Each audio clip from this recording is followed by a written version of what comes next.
I'm serious. Times are hard all the time. I've lived through several recessions where, like, if I hadn't already had a clientele built up, I would have really felt the impact. But once you build up a solid clientele that sticks with you, these recessions will just be a little blip in the road. You know what I'm saying? So here's the deal. We did this, us old timer nail techs. You know, I've been doing this 36, going on 37 years.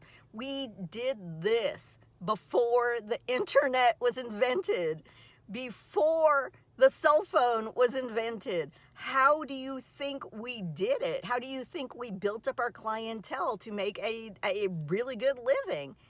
Networking with other human beings, and that starts with your good clients.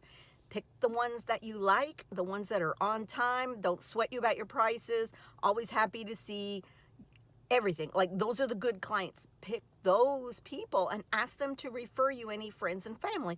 Don't give discounts to new people that sit in your chair and you cut them a price break, while meanwhile your full-time clients that repeat faithfully all the time don't get any price break. That's not fair, and it's not good.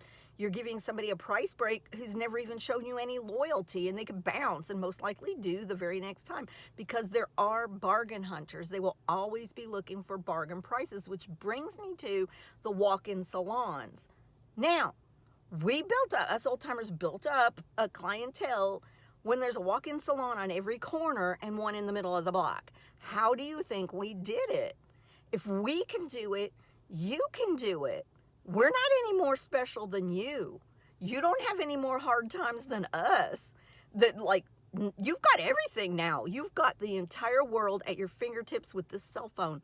Like, I wouldn't even been able to video myself back in the day before they invented cell phones. They invented cameras in the cell phones. They invented the Wi-Fi to pick up the signal and everything.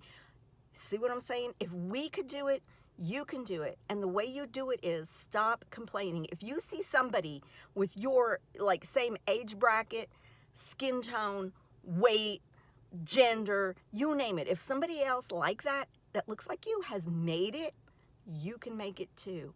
All you have to do is figure out the way and put in the works. Kind of like when you're doing weightlifting, you got to put in the reps to get the body that you want. Same thing with your nail business, sisters and brothers, same thing. So network with other humans in real life and don't rely 100% on social media. Do a mix of both. Peace out.